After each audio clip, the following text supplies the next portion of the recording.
into the reservoir, but over the years, ice has pushed the side that's in the ponds. It's sticking like 4 feet up higher than, it's not, no longer on the base of the pond, it's sticking up in the air. Is Mike coming back And for it's this? currently above, Oh, Mike? where the water level is, it should be draining, allow us to be draining water out. should and be, it's but I just don't sticking know high if and it's dry wrong. basically, or whatever, and All right. stuff like that, so. It's possible he And didn't everything, but yeah, when you guys get a chance to. realize it included him. I'll be around don't know. for, till through Tuesday, then after that, I'm gonna be gone for the last full. Corey From probably won't be here 23rd for through the this, 30th, no, I'm gonna I be would out of expect to state, be so. here for the budget, but not for this. We'll come out of recess and have a meeting. So, everybody knows everybody, I believe. Nana's got the names, so come on up the table. We don't fight. That's not what I heard, I don't know. Well, at least hard. Always get a kick out of, Corey's always fun, and he's the one that's never here. Yeah, where is he?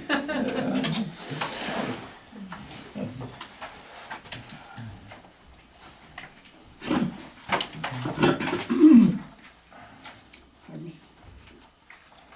Quarterly updates. You wanna start, Adam? Yeah, sure, quite a bit going on in Fish Wildlife Park. We've currently got a couple, elk management / elk game damage seasons going on in Broadwater County. We've got, elk management season out in the White Gulch area, 392. Had elk coming down in a couple of landowners' alfalfa fields, and we're also trying to break, any groups, big groups of elk up to see if we can avoid, the shootout situation we had.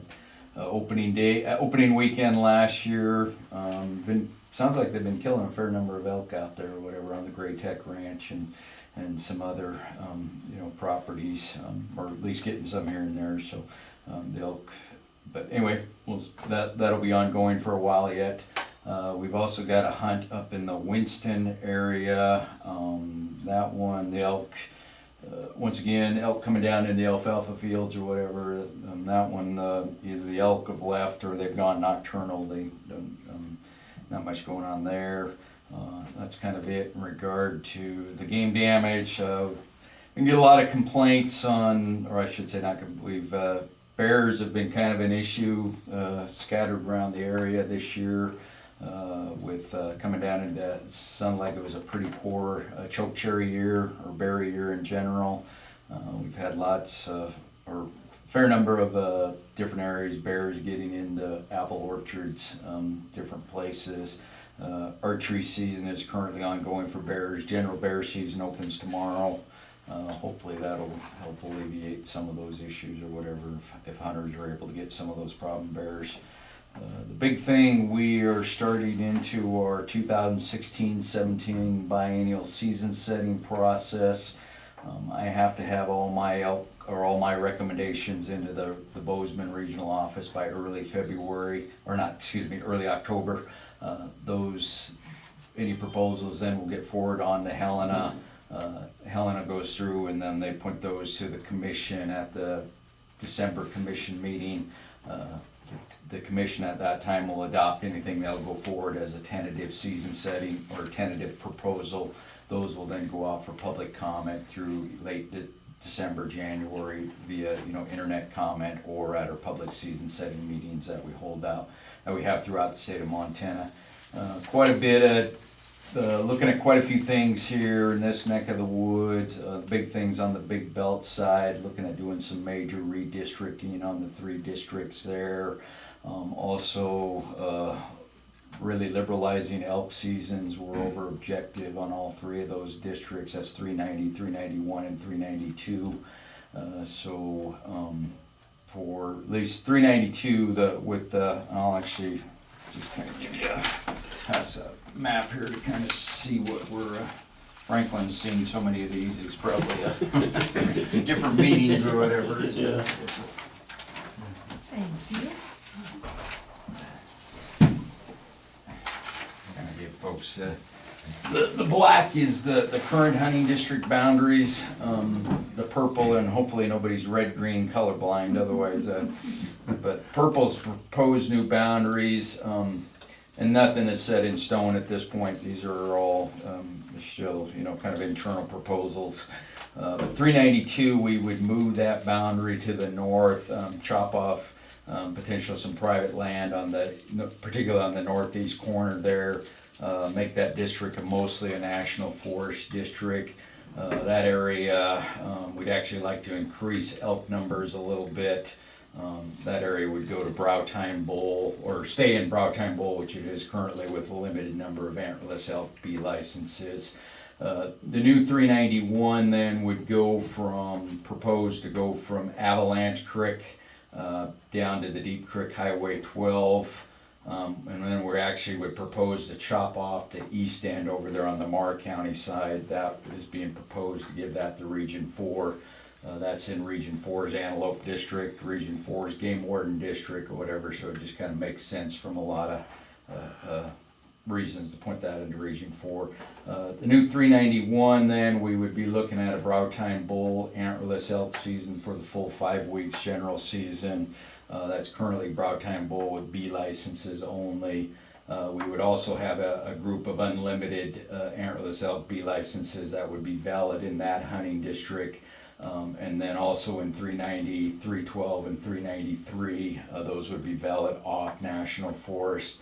We're also depending on how the department's whole shoulder season discussion that's ongoing currently, how that plays out. We could be looking at having basically a late season for general antlerless elk and those unlimited B licenses that would go clear to February 15th, once again off national forest.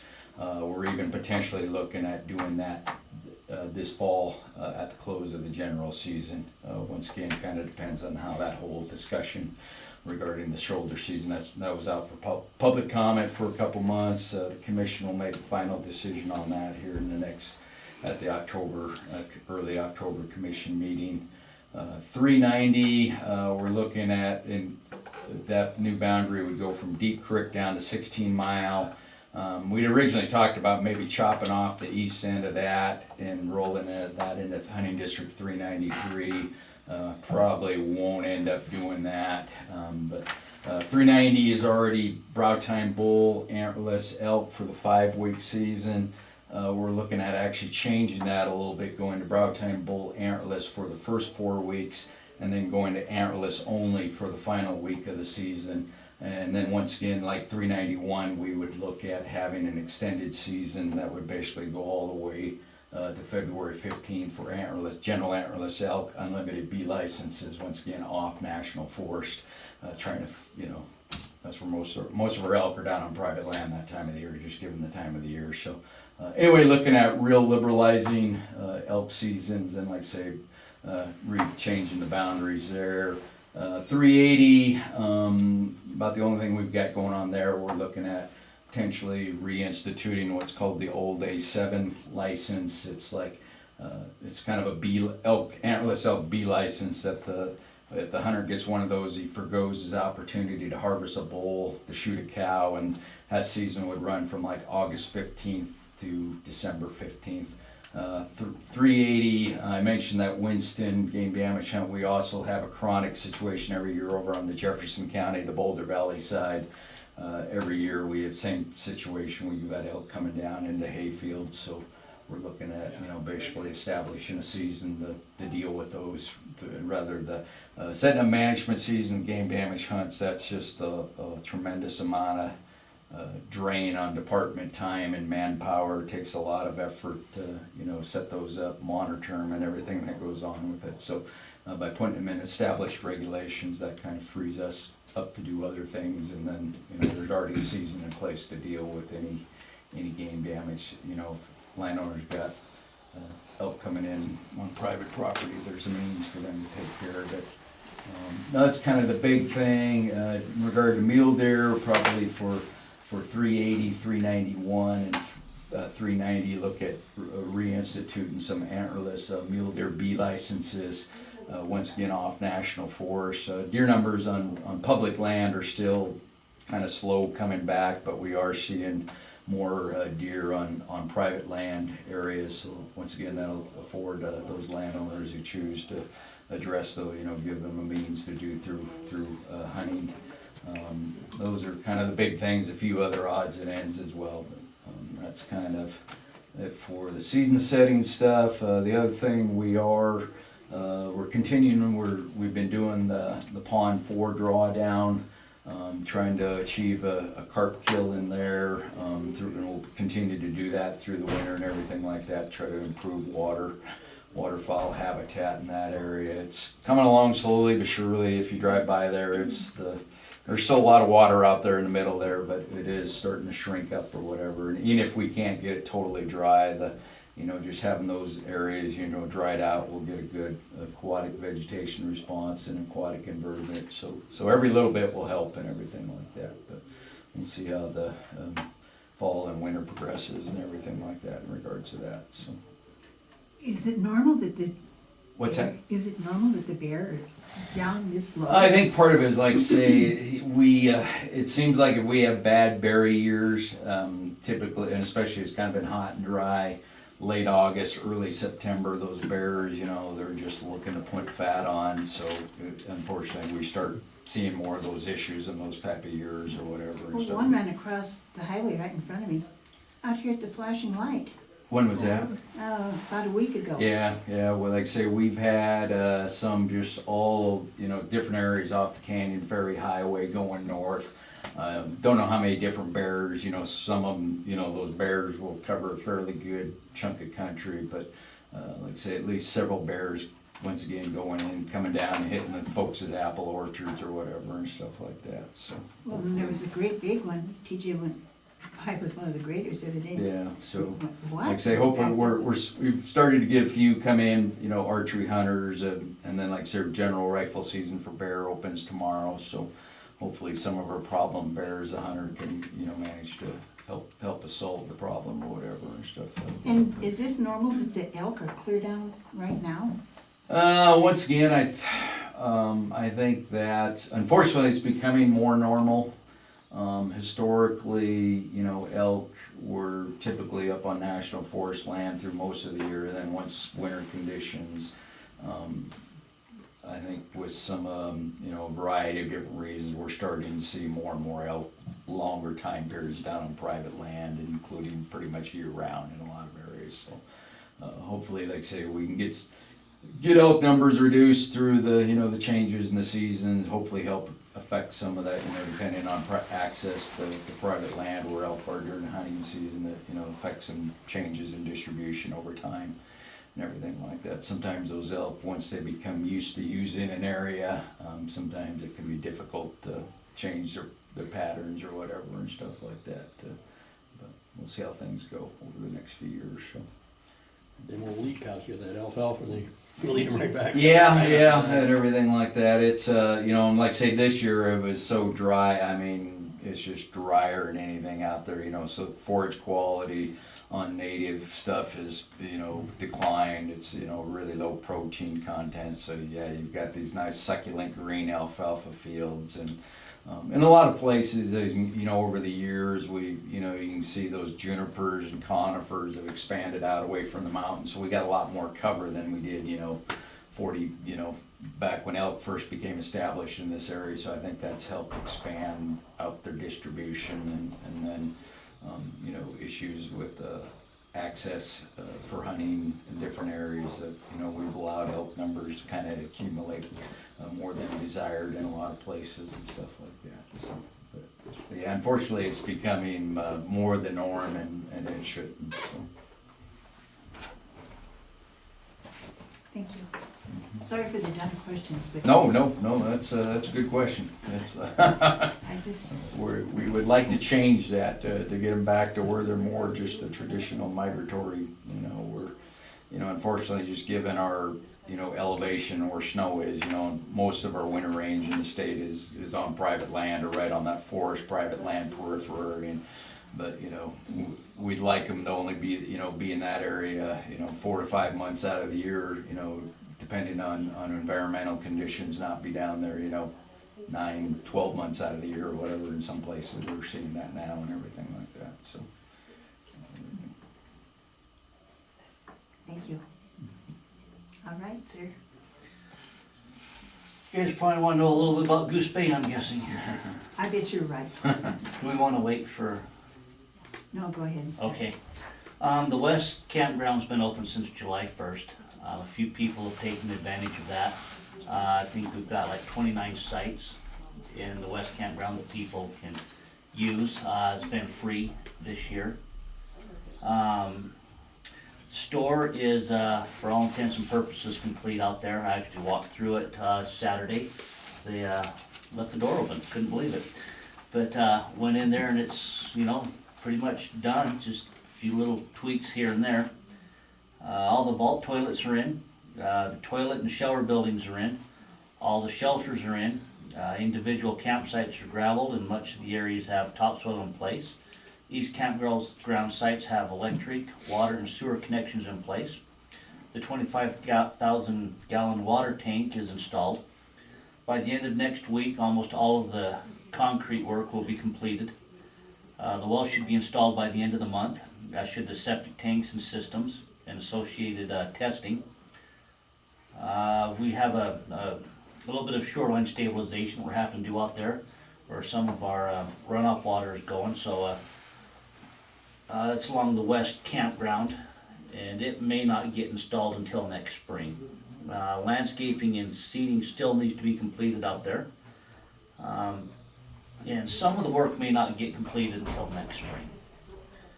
So, as far as the prospectus goes, we were hoping to have that out by the beginning of October for people to review and get comments on. It's still in Denver being reviewed, getting ready to go. We were hoping to have basically Goose Bay open by May 1st. Looks like that's gonna get pushed back just because of the timelines. The review's taking longer, so everything else is gonna get slid back now. But that's how we're hoping June to have it open by now. I know that the boat ramp will be a big issue. People wanna use it. Currently, the elevation for the reservoir is about 3886. That's approximately 1.5 million acre feet. We're probably gonna draw it down to 3780. Did I say 38? I meant 3786. So we're gonna draw that, most likely the reservoir will get drawn down to 3780. If I'm not mistaken, that's 1.3 million acre feet. Starting to see more shoreline around the reservoir. But, we gotta make space for the great runoff we're gonna have next year. I hope you're right. I like the way you think. I hope I'm right too. So, we're working with Fish, Wildlife and Parks on a couple of issues as well. One of those is, I guess a drain pipe we have, the ice has kind of pushed it up. So we need to either push it back down or cut it off. We're gonna go out there and take a look at that. And another spot where we have, for lack of a better term, called a turnout, where the pipes joined together, it wasn't sealed properly or something, so it's created a piping situation where the soil's been coming in. We need to go out and excavate that and make it right. So Adam and I don't know if you're gonna be out there or not, but someone and I will be out there looking at that and trying to get that resolved. The survey, when does the survey start out there? That's Lay Survey that's out there doing that, isn't it? What are you talking about? Never mind. I may have spoke too soon. A guy I know mentioned he was gonna be out there surveying on the wildlife management, just establishing the boundary. Oh, yeah, we talked about, doing, the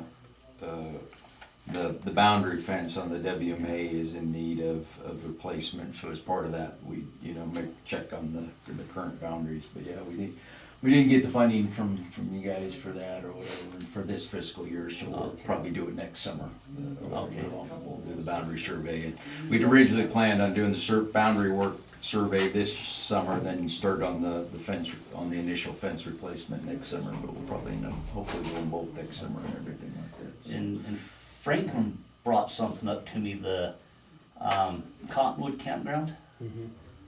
Are you familiar with that? Yeah, a little bit, yeah. So does Reclamation maintain that, or do you guys? No, Bureau of Reclamation does, that's one of Okay. the guys' campgrounds or whatever. All and right. stuff like that. Still learning, I'm, Yeah. will be for probably quite some time, but, yeah, and some road issues there, it looks like, so. Which one is the Cottonwood one?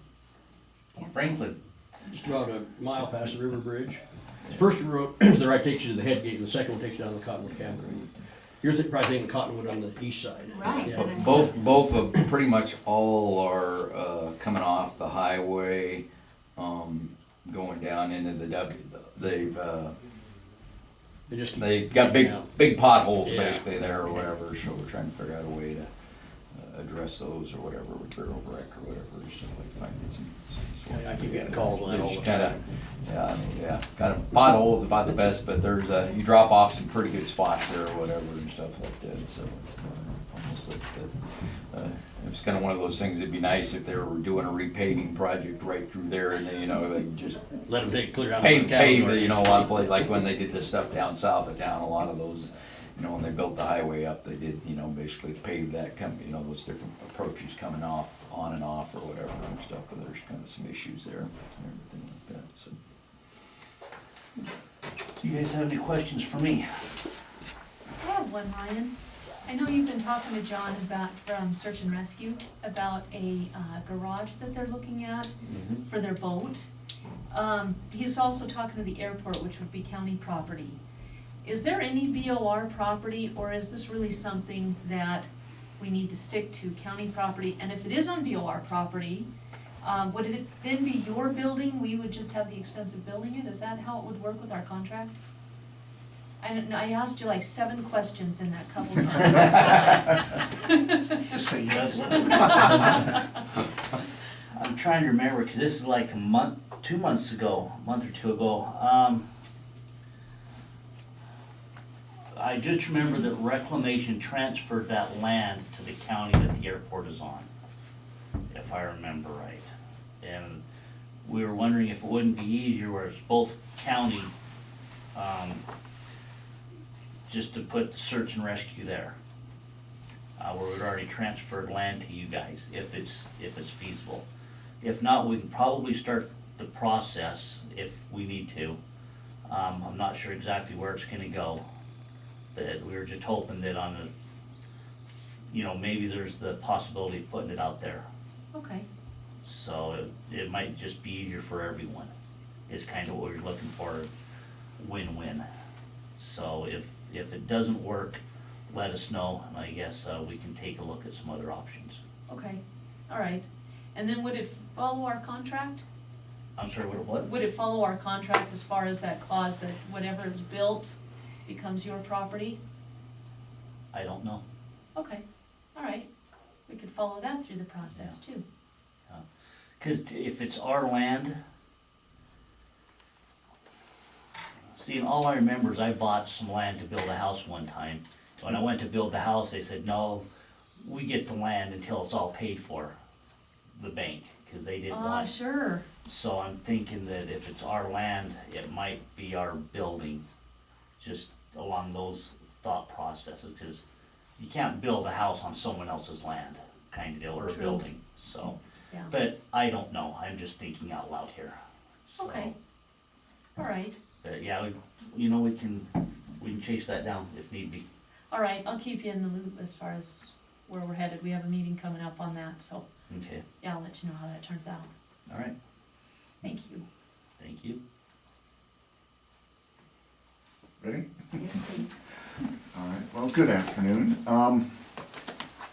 This morning I sat down and thought, well, what do we got going on in Broadwater County? That's not much. And then I stopped writing after 10 items.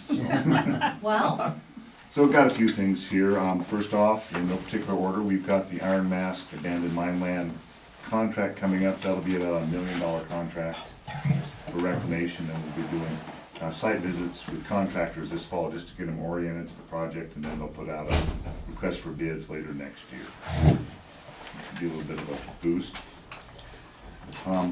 Greymont Mining is helping us with some stream reclamation on Indian Creek, south of the plant there. I guess they did the reclamation work in 2011, or we did it as part of our abandoned mine program, and it blew out with all the runoff in 2011, so there's that going on.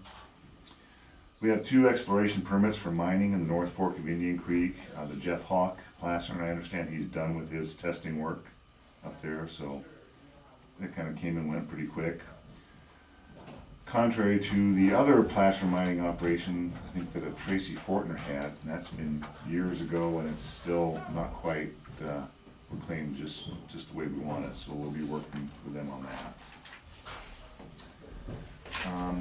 I believe Dave, our geologist, worked with, is it Dana Rauscher?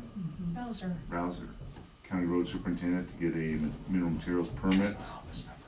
Very south end of the Limestone Hills training area, which we still administer the minerals in, even though the guard has day-to-day control of that. So I think that went okay. There's a little bit of a confusion in who just to talk to at the guard to get a final word on that. But hopefully that, you're familiar with that, hopefully that went through and they got what they needed there, so. Then on July 1, we issued our Iron Mask planning area decision, finally signed, and big step for us. It's been 2 or 3 years in the process, and that covers about 25,000 acres in Broadwater County. Most of that is, of course, to the west of the highway there. We had a decision on travel planning, which was signed July 1, and it wasn't appealed, so that's in effect now. Our travel planning for the Iron Mask area is done. We just need to implement that. And one big part of that is to put in that trailhead just to the west of White Horse Lane where it crosses the railroad tracks. And so I think we're going to be needing to talk to you folks about where's the county road begin, and trying to figure out what would be a good railroad crossing, because right now I don't think it's even got a stop sign there or anything, so that could be kind of dangerous. So we'd want to get that squared away from a safety aspect before we build anything there. We also had in that decision a vegetation treatment of about 5,400 acres, about 1,000 of that is prescribed fire. That's under appeal. That was appealed by Native Ecosystem Councils and Alliance for the Wild Rockies, so we're dealing with that appeal. What was the first one? Ecosystems what? It's Native Ecosystems Council, and it's I think the president of that association, you may have heard of Sarah Jane Johnson. I was wondering. Yeah. Okay. Yeah, that's her group. And then Michael Garrity is head of the Alliance for the Wild Rockies. I think we've all heard of him too. Yep, I imagine so. But anyway, we're working through those appeals, and we've asked for them to be dismissed based on lack of standing, so we'll see how it goes. Then we have a couple other decisions that have to be issued yet. One is the forage reserve allotment. We've taken part of the Indian Creek allotment, combined it with the acquisition that we did with Iron Mask back in 2007, and created what's called a forage reserve allotment, where people that are suffering from either drought or doing other vegetation treatments in the Elkhorn Mountains area can rotate onto this forage reserve while their place is being treated. So it's kind of a new innovative thing that's come up through the Elkhorn working group and the restoration committee. So we're kind of anxious to see how that works. That should be pretty good deal. So we've got that. And then we've got a couple grazing decisions to issue in the rest of the planning area, but that should be fairly routine. I understand there's still, actually I'll leave that to Corey, I think there's still some discussion on fire suppression in the National Guard training area, who's gonna do what, and we've been getting a bunch of phone calls and we've been saying, well, we need to talk with the Forest Service, so. Our Missouri River Foothills travel plan is out for, actually, I issued the decision, it's out for possible appeal, and that was the travel planning in the area along the Confederate Gulch and that type of country over there to the east. And there's about 16 miles of trail in there that we've made travel planning decisions on. So we'll see if that, we don't get any appeals within the next 30 days, it'll be a final decision. What alternatives do you guys have? I didn't review your signed decisions. We ended up going with the preferred one. We really didn't get, we got 3 comment letters, and I think one of them was, or 2 of them were really, you know, just make sure you take care of weeds and, you know, that type of stuff, so. Okay. So really nothing changed from the draft and that. And then, let's see, finishing up, of course, the Eustis fire, we all know about, but we had 700 acres burned in that. But more importantly, we got 3 miles of dozer line that we need to rehab, working with the NRC this fall and getting that done, so. What was that lightning? Yeah. Started? That's the last I heard is lightning. And then lastly, for the Toston Recreation Area, we're gonna put in for a grant next year to expand the number of camping slots there. But I did notice our signs disappeared during the road construction out there on the highway, so we'll have to get some new signs, yeah, unless someone knows what the highway department did with ours. Which campground is that? Toston, Oh, okay, yeah. There at the dam. yeah. The sign, well, I don't know, it was sitting there, we had a couple leaks right there in that, where Johnson Loop starts, but, so it's, I don't know where it's been, Yeah, I I remember don't seeing it there when they was first started construction. If I remember right, they're in pretty tough shape anyway, so we needed some new ones. Yeah, probably heard. So, if you have any questions for me, that's pretty much it. You did pretty well for not thinking anything was going on around It's here. like, wait a minute, there's this and this and this. Terry Fortner, you said in Indian Creek, did he mine in Indian Creek, or he talking about Confederate? He's in. He's in He's in both. both. Oh, was he in both? Yeah. Oh, I didn't know he was on Indian Tracy Creek. Faulkner. Yeah, yeah. He owns property up Confederate. Yeah, I know that part. Okay, great. Howdy. Glad Sorry, you're here. sorry for my tardiness. I think it's twice now I've been late to this meeting. So. Be held after school. Yeah, Donuts. throw tomatoes, donuts. Yes, I can do tomato. I can do donuts. So yeah, just a few things, I guess. You know, we're kind of in general still feeling just kind of the field season crunch to try to hurry up and get things done, I guess. Got a lot of our fire crews back from fire assignment. They just got done a couple days R&R, so they're kind of trying to pick up the pieces on projects that they were working on and still trying to juggle, you know, sending more crews out. We've had folks kind of all over the place. Try to keep folks local as much as we could with the way things were there a couple weeks ago. But we had people in California, people in Washington, people in Idaho, of course folks up there on that Rocky Mountain District fire, and folks up in Lincoln. I'm talking post-Eustis fire. We had a crew, we had an engine on the Eustis fire as well. So, of course, you know, been a busy fire season, one of the busiest, and been okay for us, no injuries or anything like that, but in general been rough for the agency and other firefighters. So we're still kind of waiting through. I think with this cooler weather coming through, we'll probably start making folks maybe more available again. We do have someone in Washington right now, but California is, I'm sure you guys know, is still dealing with some pretty tough fires. So we did pick up a fire up on the Lincoln Ranger District yesterday. The Kodiak fire, it's 150 acres. And yesterday was pretty dry, red flag, I think, I don't know if the red flag conditions up there, but I know Bozeman country. And it was pretty active fire, and that cause of fire is under investigation.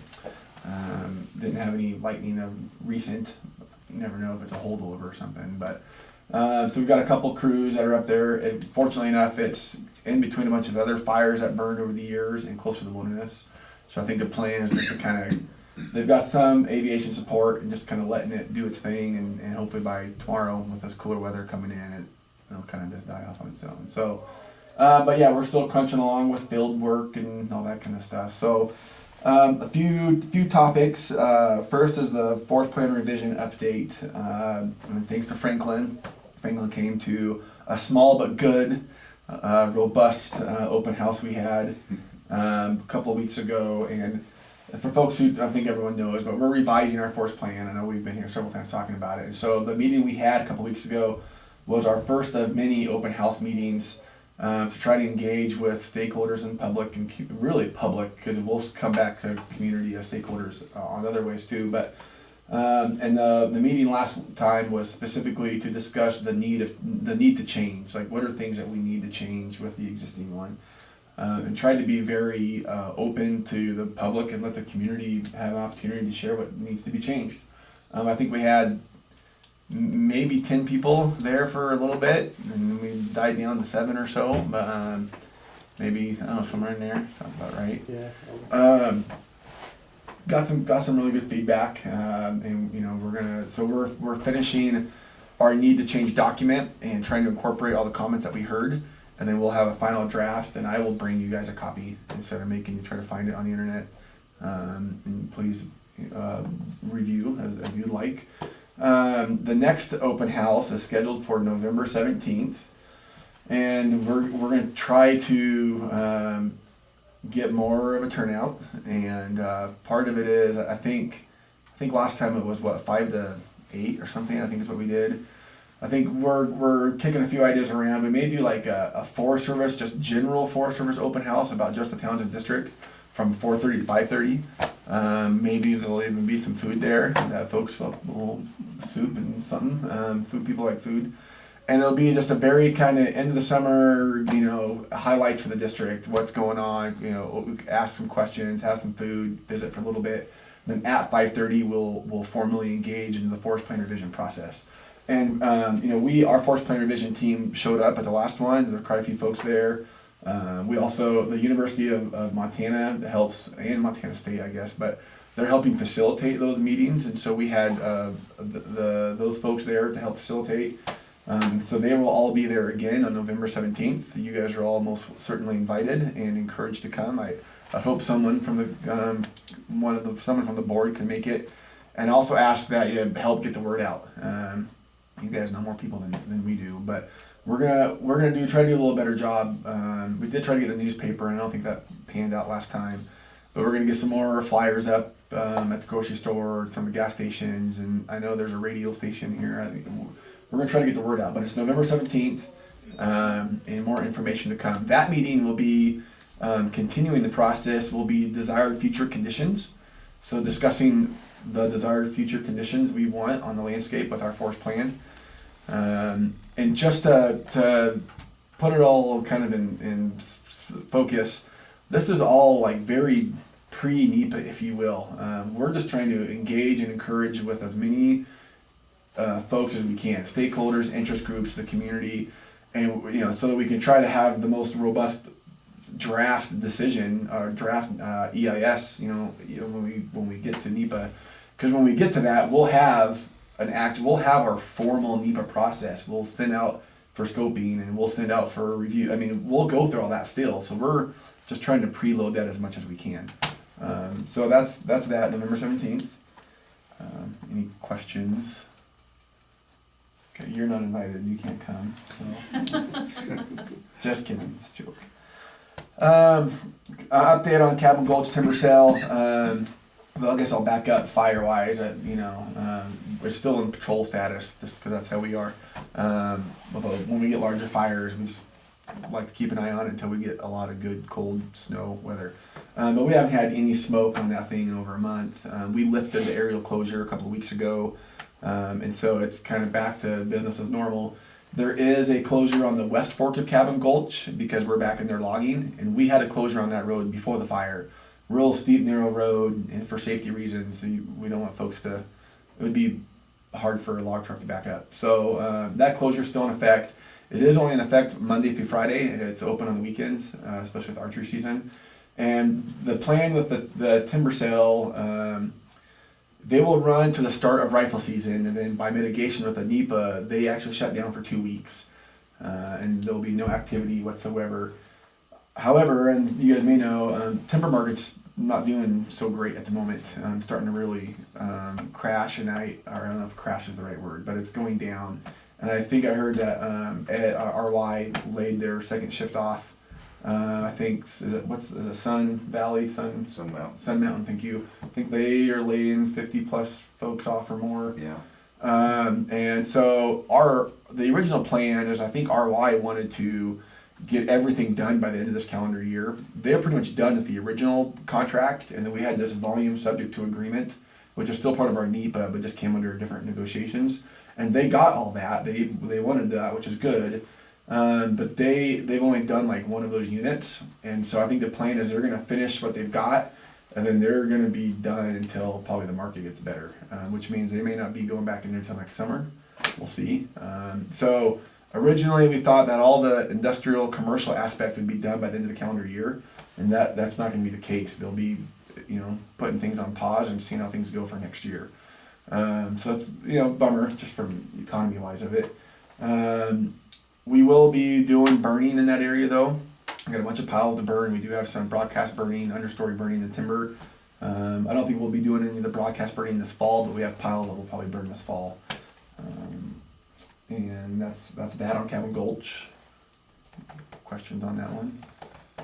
Okay. Yeah, maybe I do have one question. Sure. If they wait until next summer, they're not gonna be affected by any, issues with NEPA Nope. or, Nope. challenges, anything like that? I say yes and no at the same time. So I think the contract we signed with them was a 3-year contract. Okay. So contractually, they're fine.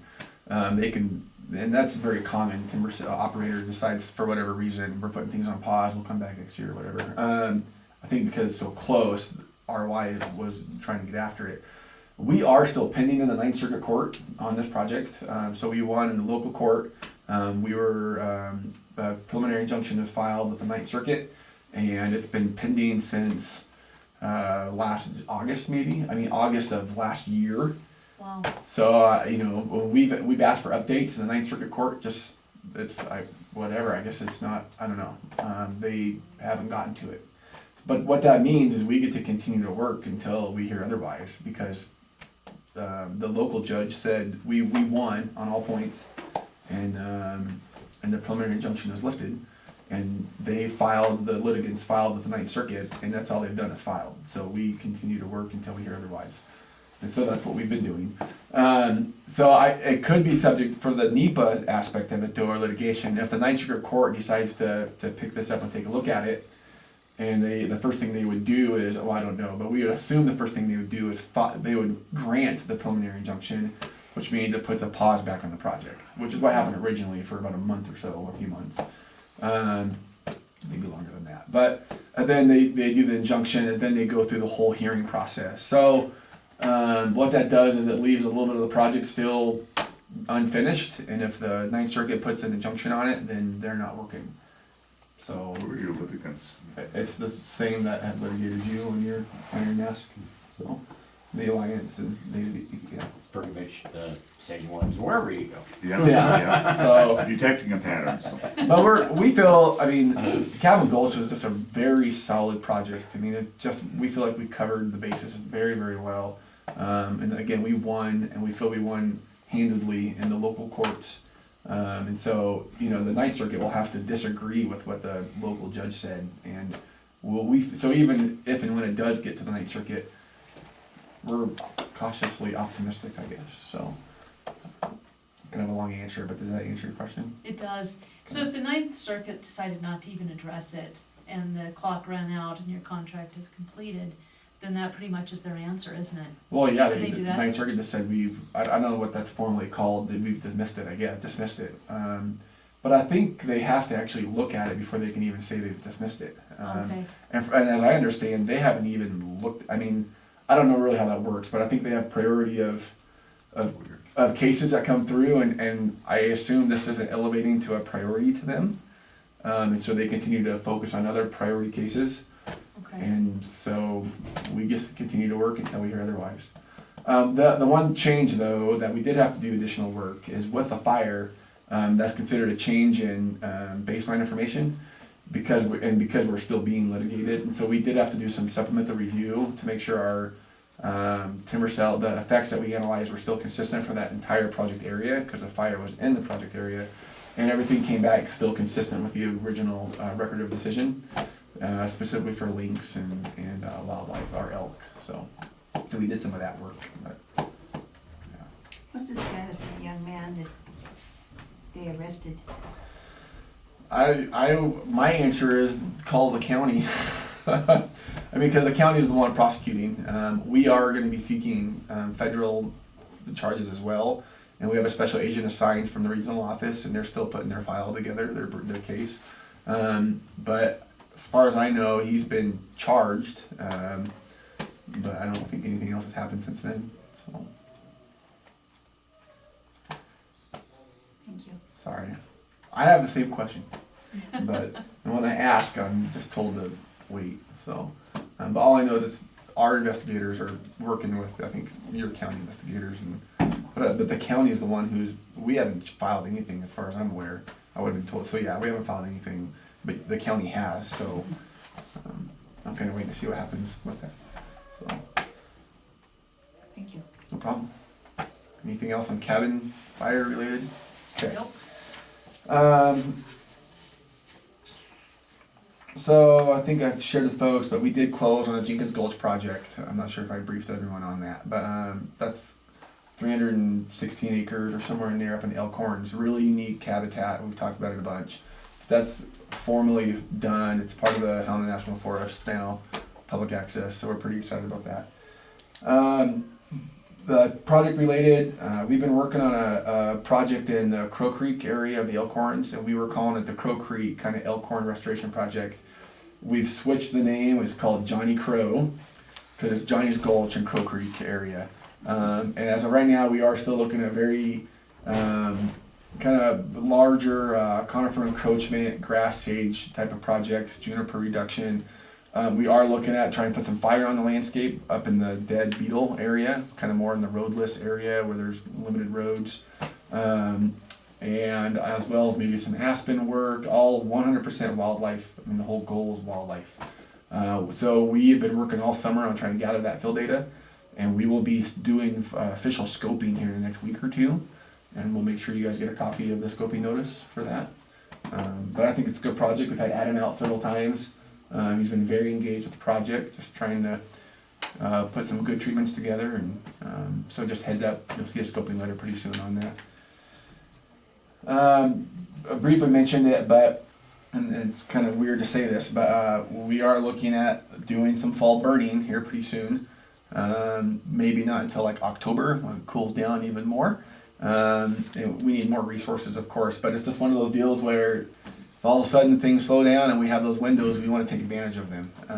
Because we have units that if we treat, maybe it prevents it from being too bad next summer. So heads up on that. A few of the places we're looking at is Pole Creek Country, which is kind of just about ready to go into the next county there, but it's just on the Townsend District, Broadwater County sign. Those units are a couple miles up the trail, and then we have some units that we're looking at on Avalanche and Wagner Atlanta, which is actually in Mark County. So just whatever, you'll see press releases and stuff like that, but probably October before we look at those. So Scott, he mentioned some mining activities they've got. We're pretty busy in the mining world on the district. We've got a lot of different mining things going on, so that keeps us pretty busy. I'll leave it at that for now. And then the last thing in regard to the National Guard, there's still been no decision. The decision made is that we at this point are not providing suppression associated with that. Although we are going to. What happened when we had that fire, we had that 20-acre fire, one of the first ones in summer.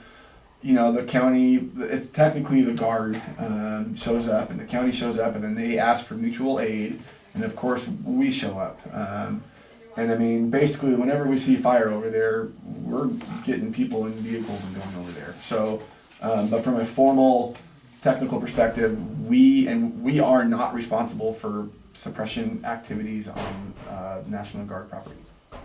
So we're hopeful that we'll still figure something out, but the ball's kind of in the DOD's hands. So Yeah, I mean, just to kind of build on that a little bit, part of that legislation also required BLM, Graymont, and the Department of Army to enter into an agreement for managing the mining activity. We quick had to run and get a draft agreement figured out a year ago, in February, February 2014, so that Guard could get their license to operate. The Department of Army still hasn't gotten back to us with their comments on that draft agreement. So it just, wheels turn awful slow, in DOD. Yeah. Is what I'm hearing on everything, it sounds like. we were able to move. We had some really good coordination with them on the fire side of it, and then I know they had some personnel changes and so I think a couple different legislative things changed and it just kind of put a pause on where we are at. And yeah, now it's, You mean, the local guard folks are great, but then they have to elevate it up to the National Guard Bureau and Department of Army to get an actual Yep. final buy-off and stuff, and that just grinds to a halt. I think that's part of the conflict is that there's the state DOD, the National Guard, the state National Guard, and then there's the federal DOD, and who's responsible, and kind of that coordination, I think sometimes Yeah. becomes a challenge. So. You know, I know beyond, we've gotten frustrated enough that we've gone to our Washington office and said, you know, at your level, you know, try to kick this loose, guys, and we may see some movement, we may not. Yeah, It's frustrating. yeah, it is. I know Graymont's frustrated too. So. And of course, from the county perspective, you know, this is important to our whole community, Sure. yeah, On the plus side, it's not holding anything up, you know, in the sense that yeah, luckily the legislation said, well, until you work this out, you're under the 2005 agreement, which, you know, I think is pretty workable. But it's just a loose end we'd really like to get sewn up. So. and I would imagine from Graymont's perspective, they're not gonna make any really big investments or long-range planning until they know what it is that they're Mhm. working with, Yeah, that's Mhm. true. yeah, A little bit of an unknown. Mining companies don't like unknowns. So. no, most human beings don't like unknowns. Hey, Adam, can I ask you a question off the topic? You bet. It's, the fishing access at the Toston Bridge, the old Toston Bridge. Mm-hmm. That's yours, right? Yeah. Is that FWP? Is there any plans to, make that bigger or do any improvements or? I don't deal anything with fishing access sites or anything fish related, so yeah, I don't know what's gonna Okay. happen with that. Don't know, obviously, you know, when they redo the bridge there, I don't even know, you know, Ron Spoon might have some information on that, but yeah, I don't. MDT said they talked, I don't know who they talked to, but they had no future plans. Yeah, I have no idea or anything like that, and I don't even know for sure if Ron might know, but, otherwise you'd have to check with somebody over. I'm not even sure who there's somebody over in Bozeman manages all the fishing access sites, so the Regional 3 office might be a good point of contact or something like that, but yeah. Okay. Thank you. Questions, Franklin, No, or comments? Ms. just Lyle? listening. I've asked quite a few. I think I'm tapped out. No, I think, we saw how successful these meetings are when the fires hit this year. So really, Corey, thanks for the great idea, and all you guys, thanks for coming and for giving the reports and taking the time. We really appreciate it. Sure, pleasure. Thanks for reminding us. Yeah. Absolutely. Oh, that's right. I think it's good for everybody. Mhm. Yeah. Well, thank you. Thanks. Thank you, guys. Do we want to pick another date right now, or do we just want to, so we don't, how do you guys want to do that, so we don't forget, or, I'd say we're pretty easy. okay. You know, what works best for you guys? Mondays at 2 do work for me, so, Yeah. Yeah, typically afternoon meetings are better. For stuff like that, so. I Okay. don't have a calendar with me, but usually this far in advance, I can always plan around if I know what date it is. I don't know if we wanna shoot for December or January or, yeah, shoot, I think so it'd be December, it'd be 3 months from now, if we're trying quarterly, so, I don't know if that works for folks. Well, there's Pearl Harbor days open. What date is that? I know the date, what day of the week? Monday, December 7th. All right, how about we do that? That's fine. It's a Monday. Yeah, that's perfect. Okay, Yeah. Monday, 2 p.m. Okay. on Pearl Harbor Day.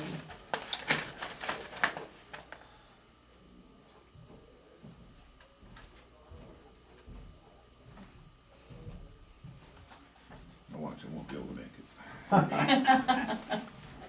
Yeah, that early in December usually.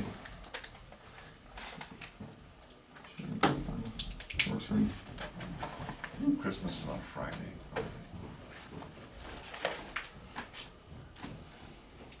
All right, Did I'll you send get you anybody an down fighting fire in California? At the moment, no. We've had several folks down there, so like right now, I think at least locally out of the Townsend office, we don't have anyone down in California. So we've got an engine foreman over in Washington, and yeah, we'll kind of a lot of folks fill. You know, a lot of folks just got back to once you get back, you take 2 days off of R&R. So a lot of folks are just kind of coming back after that, a couple days off. And, yeah. So On the national news last night. It's just heartbreaking to watch yeah. what's happening down there. Those California fires are definitely moving, so. Are those, I haven't even, are those central or northern? Where are I those think at? they're Northern. mostly northern, yeah. I think there's a couple, I think they both, I think there is some central, but I think the ones that are rural, And like I said, I've just caught the big headlines, but I haven't gotten where exactly they're at or anything. yeah, it's been a tough summer, so Yeah. it's sad. Only, darn news of the wreck there on Saturday with the, that's just tough. Yeah. Not a lot to say about that, so.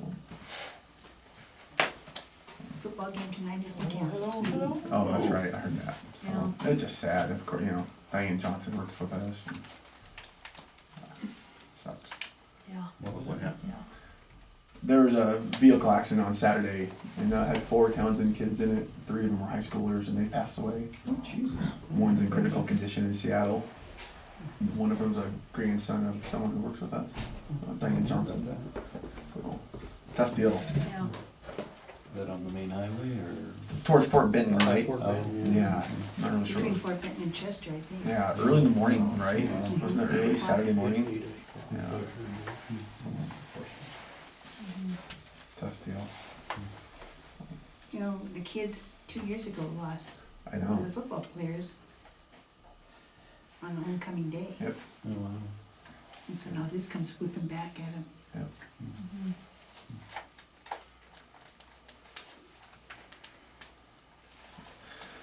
Anyways. Well, thank you guys. Well, thank you for guys. having Yeah, us. good meeting. Thanks, you guys. I'll bring donuts next time or something. I wrote that down for you. Donuts. She got me committed. You Conference. How are you? What's that? Good, how are you? I'm well. No, you can keep it. All right. Unless, if you're not gonna use it, I'll take it back. With the guy on fire.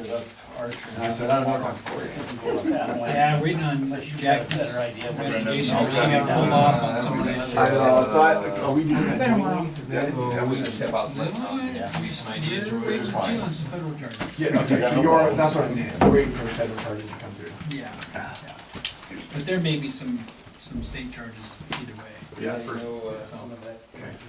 Well, when I ask, it's under investigation, yeah. so, anyway, Thanks. alright. See you guys. See you, Corey. Come on up the table, guys. That's mine. I'll grab that. Are we the only ones? So far. Howdy, how you been?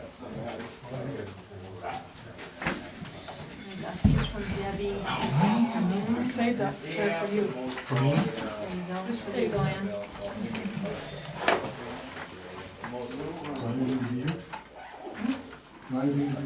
No, you can be here if you want to though. We had the public hearing already that you attended, and, so now it's just, that was tabled. And so now we're just picking up on solidifying the decisions made. All right, nice to see you though, Mike. Guys, have a good day.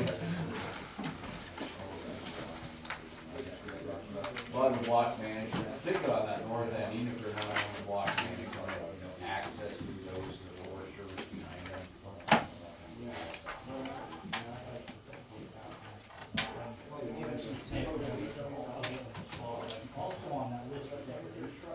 Oh, yeah, for which district? Yes, they were coming down. We can certainly ask her to. I think it'd be a wise idea. And Corey, just for you, these lines will be filled in after we approve the budget, so that people will know what the final numbers are. Until then, any changes, Debbie talks to people one-on-one, so they can do that on their own sheet. Otherwise, she'd be reprinting this whole thing for everybody on a weekly basis or more. Or daily. Would you mind? Thanks, Ann. Oh, really, the biggest thing we're trying to do is get them to disperse, I'm not, for some reason. You know that partner meeting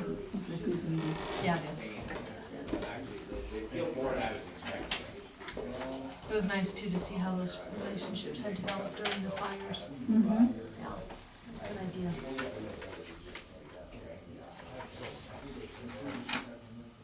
One thing on the budget, we can certainly wait if you like, the rescue horses. We were supposed to meet on a quarterly basis when that all What first number's started. that? Oh, you're there, At the bottom of 2386. yeah. We never had those meetings, so we got ourselves into the negative with that fund. If we were to take $60,000, we would balance the fund and give ourselves about 2,600 to work with for the remainder. Hopefully that would be enough, if not, we'll do another infusion. So, You that- think 60,000? I do. I don't think we need to go any higher than that. We can always increase that as we see a need, but our bills will be decreasing as hopefully those horses are adopted out. And with the recent grant, for the training services, I think personally that should be enough. Are we getting close to getting rid of some?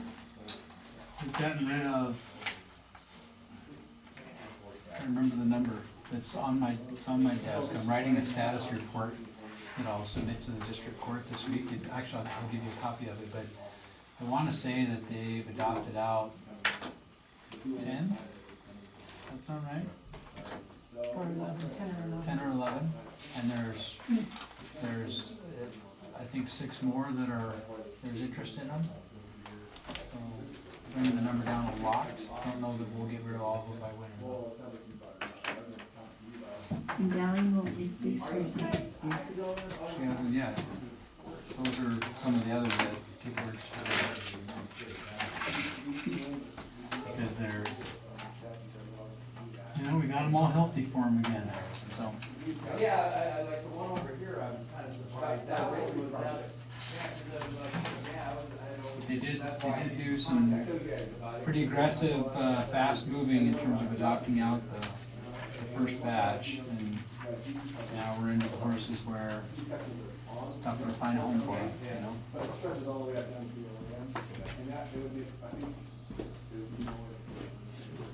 Between it, I mean, there's a whole bunch of BLM mixed in there, and then DNRT, DNRT's got a whole bunch. We're waiting for Debbie, she'll be right down. It's bad timing. We got started it with the legislation, we'll see what happens in the next legislative session, but at least for the next, for the next biennial, we can't do any key title purchases unless it was already in the hopper when the legislation was passed. Of course, this one wasn't. So was it a busy weekend, Brenda? Very busy. I thought things would start to slow down. Saturday morning, we started off with felony arrests, 2 felony arrests, and then we had the fatal car wreck. Mhm. This is probably a stupid question. So how do they notify you or notify the families or whatever? What do they do there?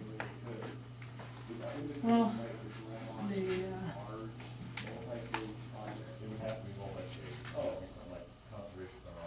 they contact our office and let us know that the wreck happened, and they were only able to identify one of them on the scene.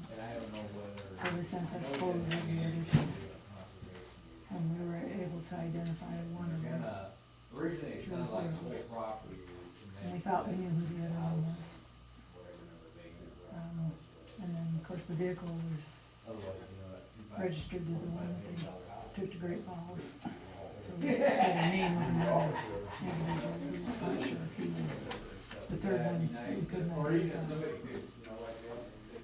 Or possibly, Is that road rash from the wreck, sliding on the pavement or whatever?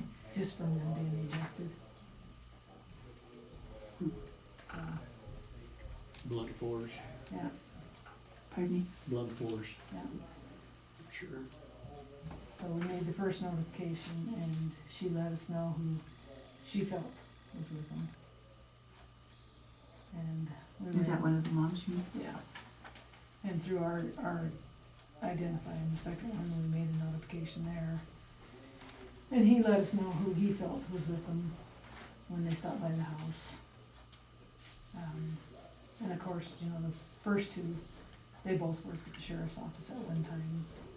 And he looked at the third picture and he identified him who he thought he was.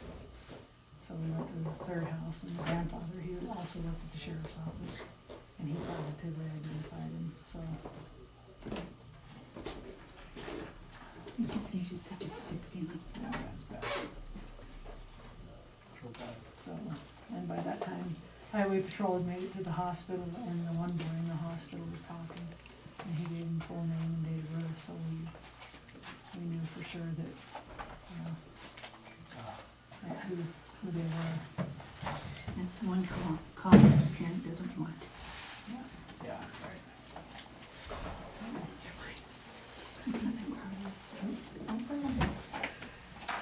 So, Okay, Deb, tell us what we got. Well, I guess you got the final budget. As best as I think it can get, with the mills and values we have. And a reasonable reserve for everybody. That's required to be reserved. 33% is the maximum, but you're not legally obligated to have any, according to MACO. But that's kind of silly. Well, yes and no. It's a matter of how risky you want to be, or safe you want to be. The 30% gives you cushion going into the next fiscal year. Or 0, it's gone, and you're running a negative the next following year until you get your revenues. So, yeah, 0 would be risky. But he said you can do that. We don't require it, so matter of what you think you need or want. So what percent are we at? Which fund? General fund is at 22%.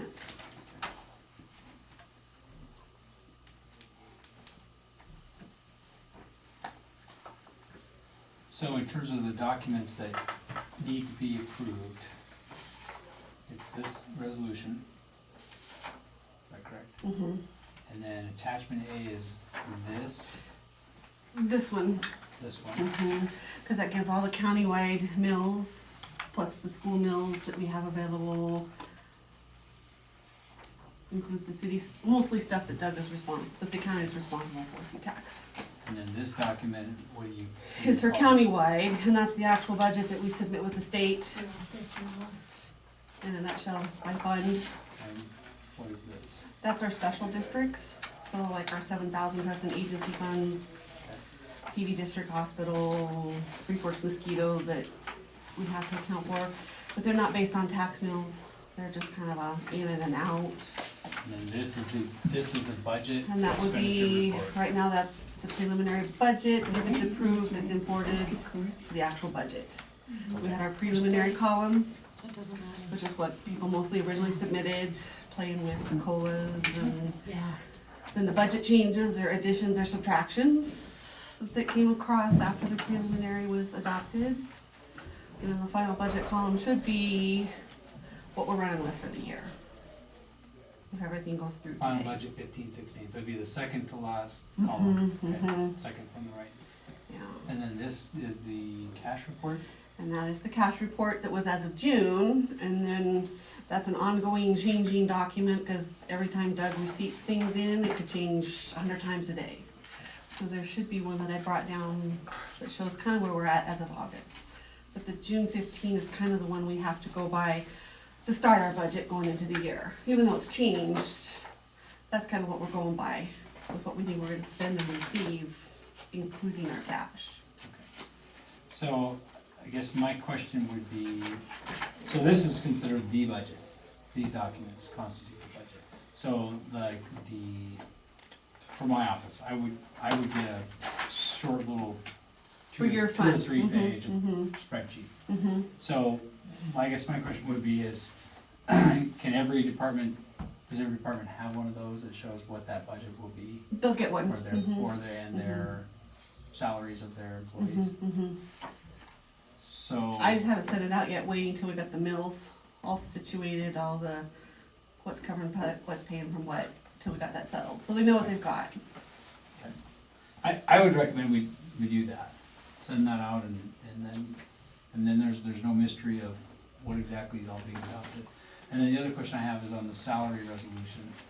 The statute says that it should be submitted, that it should be adopted the same date as the tax levy. In a sense you are, because it's included as part of your fund.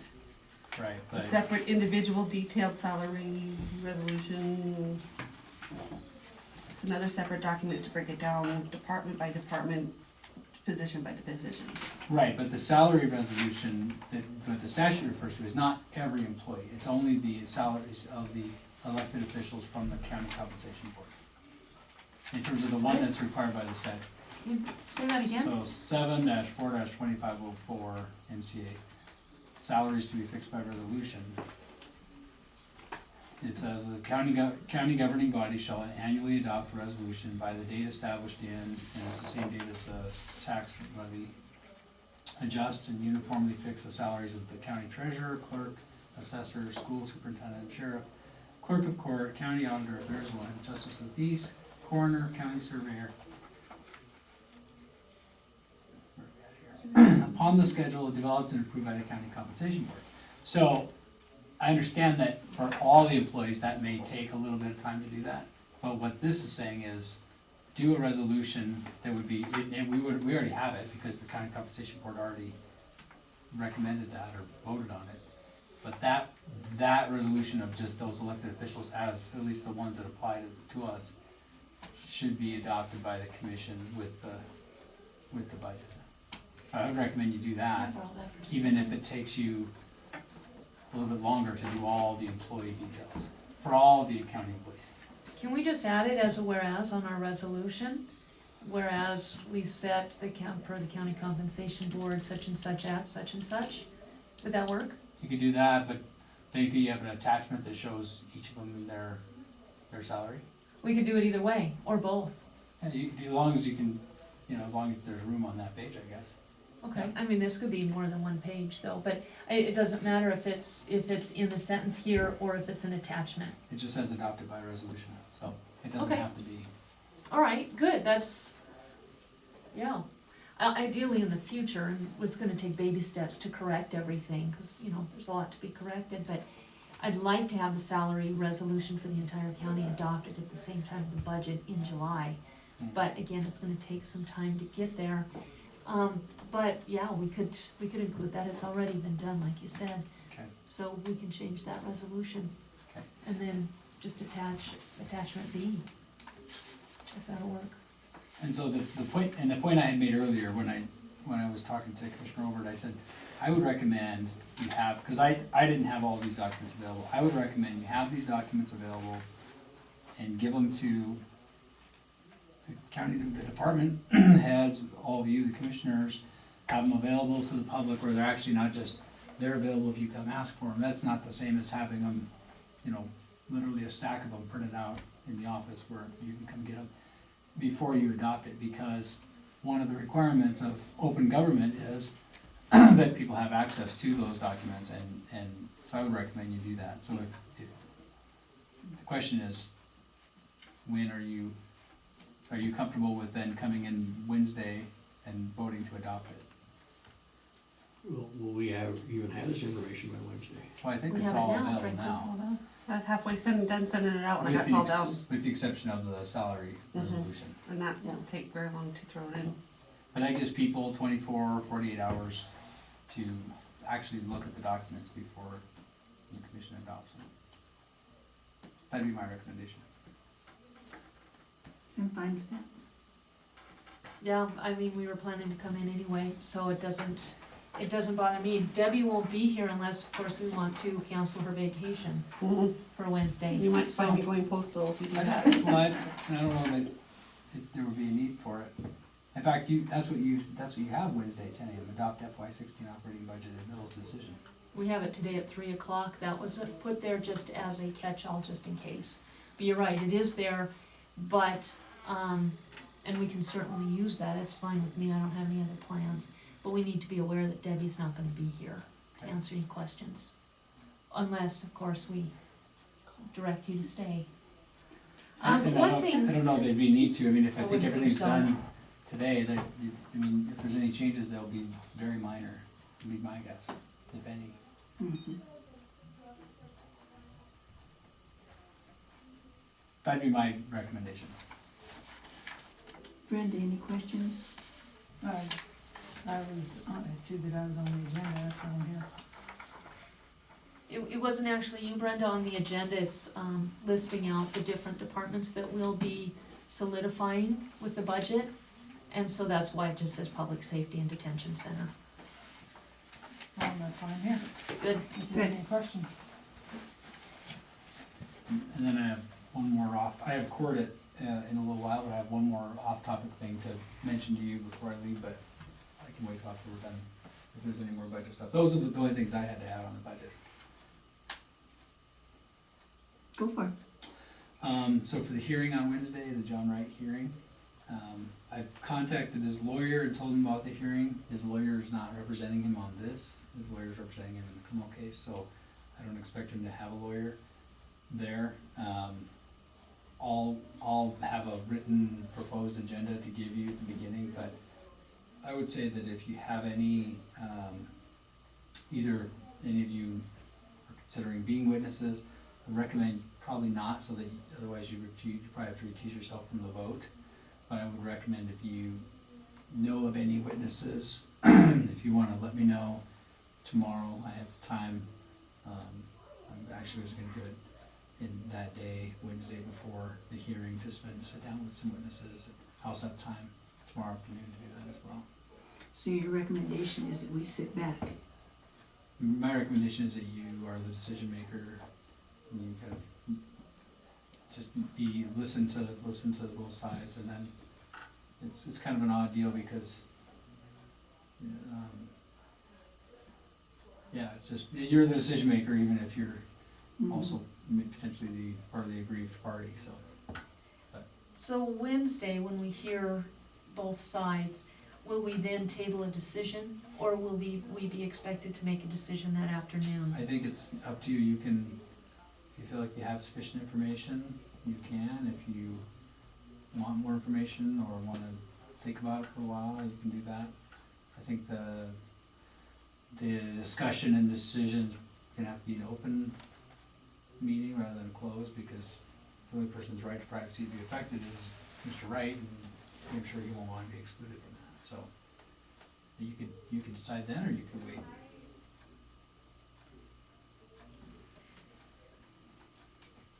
Okay, And I'm not gonna let it drag on too long. I think an hour probably.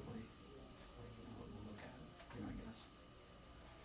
typically when we give a decision, we're instructed, or at least training, and MCA, likes us to give a reason.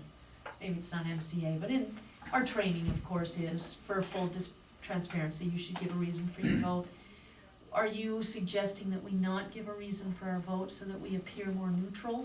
No, I think you do want to give a reason for your vote. Okay. And this will be, so you're aware, this will be a decision from the county commission, which is appealable to district court if either side wants to appeal it. So, keep that in mind. Okay, And the legitimacy of your factual findings or your decision will be subject to the appeal. So the other way to do that is to request, from, what's not clear to me is who would I be considering as the requesting party? Probably employees within the building, be my guess. So I'm kind of requesting from them of not only what their request to you, what you should do, but also the reasons why, like findings of fact, we would call it in a contested case hearing. So is he gonna represent himself? Well, the trouble is I can't communicate with him except through his lawyer, and his lawyer's not representing him on this, so I don't know yet. I'm gonna call his lawyer again today and talk to him about it. now Elaine, you had mentioned possibly wanting to postpone that. Is that something we should talk about now too? Well, there's a funeral. At So a when is- funeral that when- day too, Is it at 2 p.m., the funeral? yeah. It's at 1? Mm-hmm. Well, we could certainly postpone it for either till later in the day or to another day because of the funeral. Well, I'm kinda stalling because those other two haven't said when the funerals, or maybe you guys have heard, I haven't. The paper this morning said that they were pending. No, they haven't determined yet. Pardon me? They haven't determined when they're gonna have it yet, decided. So if worst comes to worst, I could forego a Wednesday funeral and go to the viewing on Tuesday. I'm wondering about like maybe Wednesday at 3-ish, because they probably wouldn't have a funeral on the same day. You know, you'd want to honor each kid individually, and then that way we would be available for the other ones. We could do that. Most of your law enforcement's gonna be at the funeral. Just, Would- you know, Would 3 Wednesday. o'clock work for them as well? The funeral's at 1. Brenda? Mhm. That would? Probably Okay. would. Or 4? I'm just throwing a time out here, but Or please. earlier, if you can do it earlier, I don't know. It's up to you guys. Honestly, adopting this budget, it's been out there, it's Yeah, been it might go discussed like for 10 minutes. months now, yeah. It shouldn't take even 10 minutes. Mhm. I mean, we have to make a vote on the rescued animal, well, we don't have to make a vote on the rescued animals, I think we should. But, I think that's the only thing other than just adopting. It's nothing new to us. So we could do 10:30. Would that work better for your crew? Either earlier, either before the funeral or, you know, later. Cause I know all of us wanted to attend and then we're gonna have to help with traffic control. Mhm.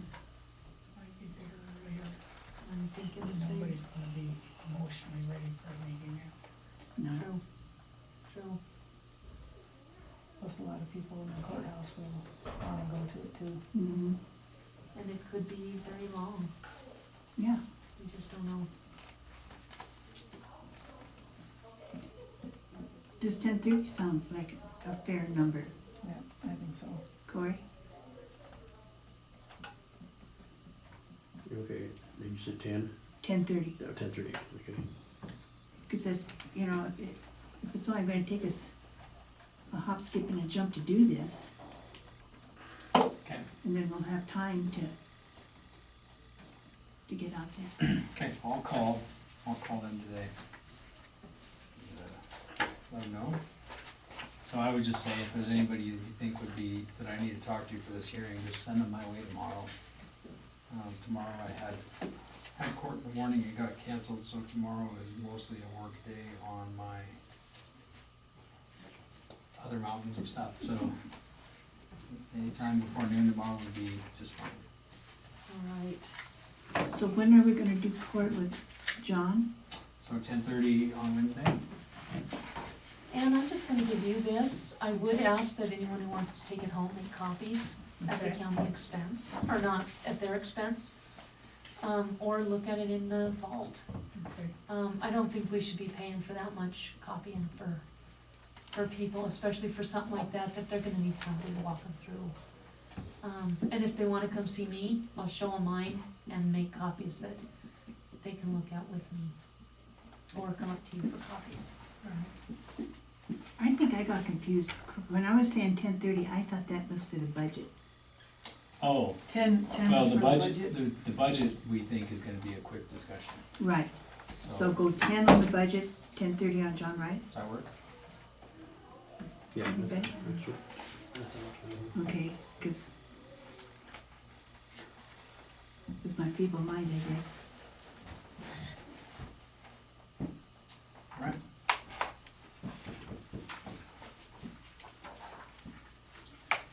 All right. Hey, Ann, Yes. could I just grab all those, not right now, but going up to the meeting on Wednesday? Could I have them back, Oh, sure. instead of having Debbie kill more trees? Yeah. Okay. Sure. Oh, and you won't be here, which will be fine, I don't think we need you, no offense. Hope not. We want you, but we don't need you. You wanna put this paperwork that we're gonna sign and all that with that? Sure. Keep it all together? Yes, please. There you go. And Just keep driving on. okay, Keep driving on. with your seatbelt on. My seatbelt on. Yeah. I'll tell you one thing, doing some research on this case, this SODCON case, About, the Mr. McFerrin was killed by the mm-hmm. SODCON truck driver. There's a lot of literature out there about how dangerous cell phones are when you're driving. Some equate it to being to drunk driving, distracting and dangerous. Yeah, I am not at all surprised to hear that, and I'm guilty of using my phone in the car. Well, it's I a am great too. time to start making my calls. Mm-hmm. And, yeah, it's one of those that needs a whole lot more light shined on it.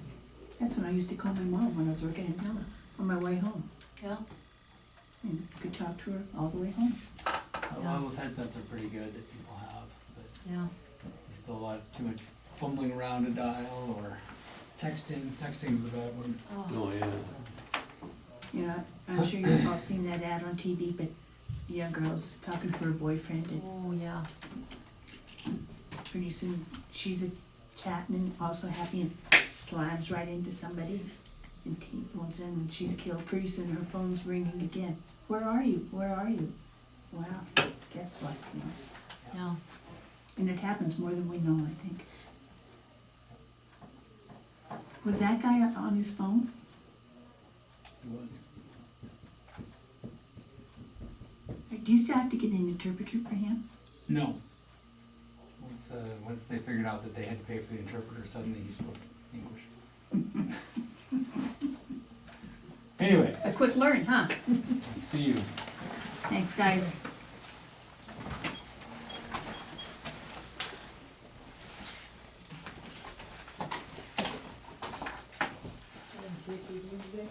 I'll make this as an attachment C. So they're all ABC. Yeah, nice. Perfect. Do you need There's no anything? confusion. Yeah. Do you need anything from us on the elected officials? It's just the 36 cents, wasn't it? Yeah, but I think what the statute says, we'll have to get that language, but I think it says how much, you have to say how much each is paying. So we'll need the base, and then the allotments, longevity for Brenda.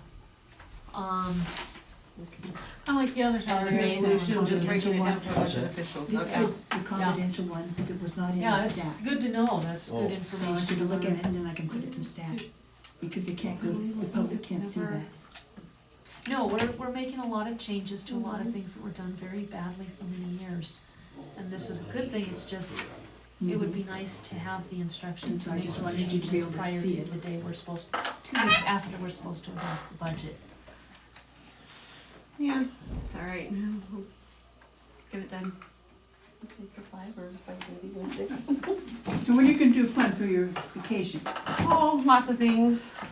Nathan's 21st birthday is tomorrow, so we're gonna do something fun. Mom gets word on how her cancer's doing Wednesday. We're going to Avon to a little quilt store someplace. My sister-in-law's off, so we're gonna go play and shop and camp. We're gonna go camping. I'm gonna get the shot in my knee so it quits hurting maybe. Get it started. And they Yeah, we give you need to do that. a chicken comb, Madam whatever. Chair, since Yeah, we're on that's- personal, can we adjourn this meeting? I'll turn off the camera. Oh, sorry, yes, ma'am. Thank you. My bad. I'm bad. I asked the question.